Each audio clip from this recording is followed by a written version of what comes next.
গুরুকে শাস্ত্র বলছে গুরু হলেন স্বয়ং তিনি জ্ঞানীর কাছে ব্রহ্ম, যোগের কাছে আত্মা, ভক্তের কাছে ভগবান। তিনিই আসেন নরাকারে দেহ ধরে মরজগতে, মরণোন্মুখকে অমরত্ব দিতে। ভোরের আর বিকেলের যে সূর্য নরম আলো ছড়ায়, চোখে শান্তি দেয়, বেলা দুপুরে সেই সূর্যই মধ্য গগনে আগুন হয়ে জ্বলে, তাকালে চোখ ঝলসে যায়। তেমনি ঈশ্বর আসেন ভোরের সূর্যের মতো রূপ ঢেকে, সব ঐশ্বর্য ত্যাগ করে করুণা মূর্তি ধরে। ভগবানের সংসারের অসহ্য দুঃখ যন্ত্রণা থেকে মানুষকে উদ্ধার করার যে ভাব, সেটিই গুরুভাব, গুরুকৃপা। সেই গুরুর প্রতি নির্ভরতা, গুরুবাক্যে বিশ্বাস থাকলে ভগবান লাভ করা যায়। কথামৃতে শ্রী রামকৃষ্ণ ভক্ত মহিমাচরণকে বলেছেন, শাস্ত্র কত পড়বে, শুধু বিচার করলে কি হবে, আগে তাকে লাভ করার চেষ্টা করো। গুরুবাক্যে বিশ্বাস করে কিছু কর্ম করো। গুরু না থাকেন তাকে ব্যাকুল হয়ে প্রার্থনা করো, তিনি কেমন তিনিই জানিয়ে দেবেন। সদ্গুরু ঈশ্বরের শক্তিতেই শক্তিমান, স্বয়ং ঈশ্বরের আদেশ তিনি পেয়েছেন, তিনি জীবোদ্ধারে ব্রতী হয়েছেন। শ্রীরামকৃষ্ণ বলেছেন, যদি কেউ আমায় গুরু বলে, আমি বলি, দুঃশালা, গুরু কিরে, এক সচ্চিদানন্দ বই আর গুরু নেই। তিনি বিনা কোনো উপায় নেই, তিনিই একমাত্র ভবসাগরের কাণ্ডারি। যদিও শ্রীরামকৃষ্ণ ছিলেন স্বয়ং সচ্চিদানন্দ। পাখি যেমন তার ছাদনাদের পাখা আচ্ছাদন করে রক্ষা করে, তেমনি করুণাময় সদ্গুরুরও তাদের ভক্ত শিষ্যদের বিপদের ঢাল হয়ে দাঁড়ায়।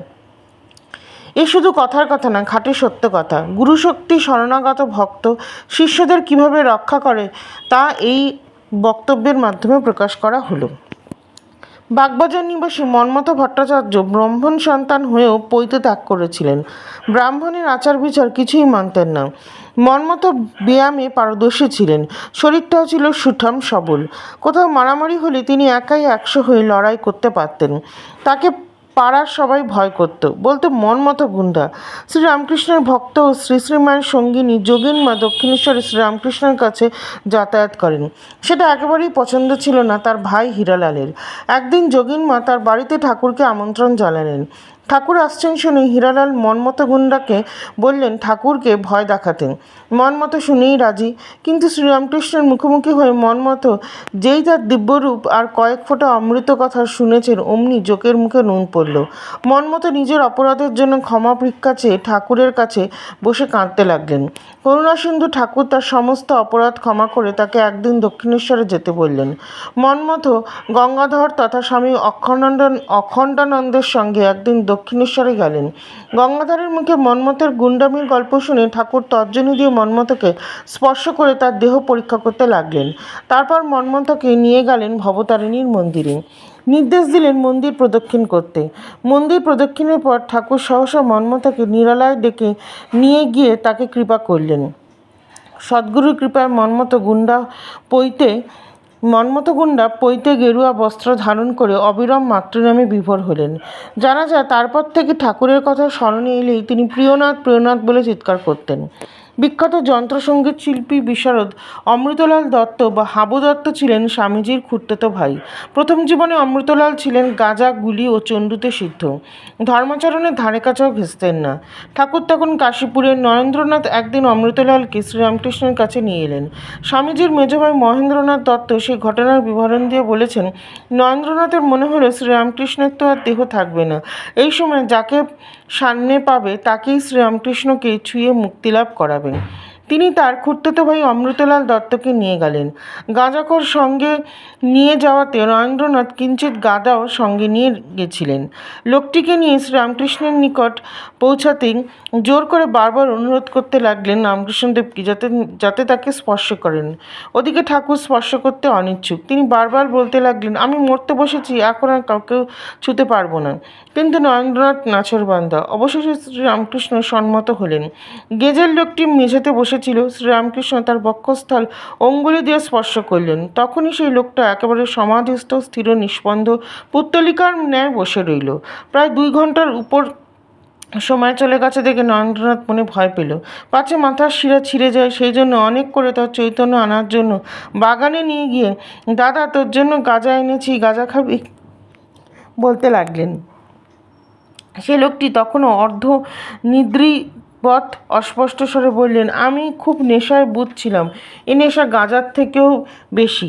গাঁজার নেশা তার কাছে ফিকে। তদ্বুদ্ধি সেই লোকটি শ্রীরামকৃষ্ণের অস্থি পূজা না করে কখনো অন্ন গ্রহণ করতেন না। ঠাকুরের দেহত্যাগের পর অমৃতলাল তার অস্থি নিয়ে জপের মালা তৈরি করে নিয়মিত ঠাকুরের নাম জপ করতেন। স্বামী যোগানন্দ তরুণ বয়সে শ্রীরামকৃষ্ণের স্পর্শে আসার পর স্থির করেছিলেন তিনি আর বিবাহ করবেন না, কিন্তু পিতামাতার চাপে পড়ে তাকে বিবাহ করতে হয়েছিল। নিজের প্রতিজ্ঞা ভঙ্গ হতে দেখে লজ্জিত তিনি স্থির করলেন আর কখনো রামকৃষ্ণদেবকে মুখ দেখাবেন না। ভগবত ভক্তির উচ্চ আধার যোগিনকে ঠাকুর খুব ভালোবাসতেন। বহুদিন তাকে দেখতে না পেয়ে ঠাকুরের প্রাণ ব্যাকুল হয়ে উঠল। তিনি যোগিনের বিবাহ সংবাদ শুনে বুঝতে পারলেন যোগিন কেন আসে না। তিনি একদিন কৌশলে যোগিনকে দক্ষিণেশ্বরে ডেকে পাঠালেন। যোগিন আসামাত্র ঠাকুর ছুঁয়ে তাকে বললেন, বিয়ে করেছিস? তা কি হয়েছে? আমাকে দেখ, আমিও তো বিয়ে করেছি। তারপর নিজের বুকে হাত রেখে ঠাকুর দৃঢ়কণ্ঠে বললেন, এই আমার কৃপা থাকলে একটা কেন, লাখ বিয়ে করলেও কিছু হবে না। তোর যদি সংসার থাকতে ইচ্ছা হয় তো তোর স্ত্রীকে একদিন এখানে নিয়ে আসিস। তাকে এমন করে মায়া দেব যে তোর ধর্মপথে সহায় হবেই সারা জীবন। আর যদি সংসার করতে না ইচ্ছা হয় তো বলিস, সব মায়া কাটিয়ে দেবো। দেহ রক্ষার পর শ্রীরামকৃষ্ণ স্বামী যোগানন্দকে একবার ভয়ঙ্কর বিপদ থেকে রক্ষা করেছিলেন। ঠাকুরের দেহত্যাগের পর শ্রী শ্রীমা সারদা যখন বৃন্দাবনে গেলেন তখন যোগানন্দজির সঙ্গে ছিলেন।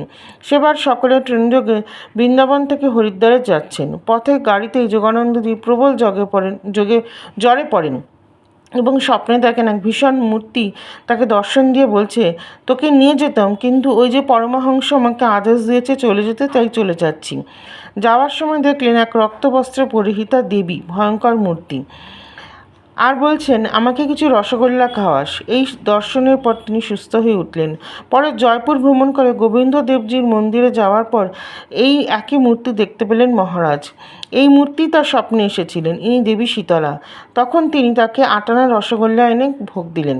ঠাকুরের দেহত্যাগের পর ঠাকুরের লীলাসঙ্গিনী তার শক্তি শ্রী শ্রীমা সারদা যখন একের পর এক গয়না খুলতে শুরু করেন তখন ঠাকুর তাকে দেখা দিয়ে বললেন, আমি কি কোথাও গেছি? এ তো এক ঘর থেকে অন্য ঘরে যাওয়া। ঠাকুরের দেহ রক্ষার পরেও বহু ভক্ত শিষ্যরা প্রত্যক্ষ প্রমাণ পেয়েছিলেন যে গুরুস্থলের ঘর থেকে সূক্ষ্মের ঘরে যান বটে, কিন্তু কখনো শিষ্যের সঙ্গ ছাড়ে না। শ্রী শ্রী মা বলতেন, কেউ যদি নিয়মিত ধ্যান করে তবে সে ঠাকুরকে নিজের হৃদয়ে স্পষ্ট দেখতে পায় এবং তার কণ্ঠস্বরও শুনতে পায়। শ্রীরামকৃষ্ণ ভক্ত দুর্গাচরণ নাগ তথা নাগমশাই সূত্রে সুরেন্দ্রচন্দ্র দত্ত ঠাকুরের সংস্পর্শে আসেন। গোড়ায় তিনি ছিলেন ব্রাহ্ম সমাজের অনুরাগী, নিরাকার মানতেন বলে সুরেশ দক্ষিণেশ্বরে গেলেও মন্দিরে কোনো দেবদেবীকে প্রণাম করেননি। এমনকি শ্রীরামকৃষ্ণ তাকে মন্ত্র দীক্ষা দিতে চেয়েছিলেন, তখন বলেছিলেন, মন্ত্রে আমার বিশ্বাস নেই। অবশেষে সাংসারিক বন্ধন যখন তিনি অসাড় হয়ে পড়লেন তখন দীক্ষার জন্য মন ব্যাকুল হয়ে উঠল। তখন ঠাকুর কাশীপুর উদ্যানবাটিতে অন্তিম শয্যায়। তখন আর তিনি দীক্ষার কথা বলতে পারলেন না। এদিকে ঠাকুরের মহাসমাধি হলো। এদিকে তিনি গভীর অনুতাপদগ্ধ আত্মগ্লানির যন্ত্রণা বুকে নিয়ে রাত্রিবেলা গঙ্গার ধারে পড়ে থাকেন আর ব্যাকুলভাবে ঠাকুরের উদ্দেশ্যে মনোবাসনা জানান। দীক্ষা লাভের জন্য তার প্রাণ আটুপাটু। ঠাকুর বলতেন, ঈশ্বরের জন্য প্রাণ আটুপাটু করে জানবে দর্শনের সময় হয়েছে। অরুণ উদয় হলে, পূর্ব দিক লাল হলে বোঝা যায় সূর্য উঠবে। সুরেশের সাথেও ঠিক তাই ঘটেছিল। সারা রাত্রি পড়ে থাকার পর একদিন গঙ্গার ধারে তিনি দেখলেন ঠাকুর আসছে, এক অপার্থিব সৌন্দর্য। ঠাকুর এসে তাকে কানে বীজমন্ত্র দিয়ে গেল। ধন্য সুরেশ তাড়াতাড়ি তার পদধূলি নিতে গিয়ে দেখলেন ঠাকুর অন্তর্হিত হয়েছেন। ঠাকুরের আরেক গৃহশিষ্য ছিলেন তেজচন্দ্র মিত্র। ঠাকুর তাকে বলতেন শুদ্ধ আধার। এই ব্যক্তি ঠাকুরের কাছে গেলেই ঠাকুর তাকে আপনার লোক বলে খুব স্নেহ করতেন। ইনি ঠাকুরের থেকে মন্ত্র দীক্ষাও পান। তেজচন্দ্র ঠাকুর দেহত্যাগের পর ঠাকুরের অপ্রত্যাশিত দর্শন ও কৃপালাভ পেরেছিলেন। তেজচন্দ্রের কাছে জনৈক ব্যক্তি 200 টাকা গচ্ছিত রাখেন, কিন্তু সেই টাকা হারিয়ে যায়। সেই সময় 200 টাকার মূল্য অনেক। তেজচন্দ্র গঙ্গার ঘাটে ব্যাকুল হয়ে কাঁদছেন আর ঠাকুরকে ডাকছেন। এমন সময় রামকৃষ্ণ সেখানে দাঁড়িয়ে বললেন, কাঁদছিস কেন? এই গঙ্গার ধারে ইট চাপা আছে, দেখ, বলেই তিনি অন্তর্হিত হলেন। তেজচন্দ্র তৎক্ষণাৎ উঠে পড়লেন। দেখলেন একটা নির্দিষ্ট জায়গা যা ঠাকুর দেখিয়েছিলেন সেটা সরাতেই একতারা রোড। আনন্দে উৎফুল্ল হয়ে ত্যাগী শিষ্য শারদানন্দকে তিনি উপস্থিত হলেন এবং সমস্ত ঘটনা বললেন। একবার এক শিষ্যকে ঠাকুর ঝুনো-শস্য বলে ডাকতেন আদর করে। সেই ঝুনো-শস্য ঠাকুরের কিন্তু সাক্ষাৎ পেয়েছিল। তিনি ছিলেন সরকারি কর্মচারী। ঠাকুরের দেহরক্ষার পর তিনি কার্যালয়ে কলকাতা থেকে অসমে শিলংয়ে বদলি হয়ে যান এবং বিভিন্ন জায়গায় বদলি হওয়ার দরুন ঠাকুরের নামকীর্তন এবং কথামৃত পাঠ তার একদমই বন্ধ হয়ে যায় কাজের চাপে।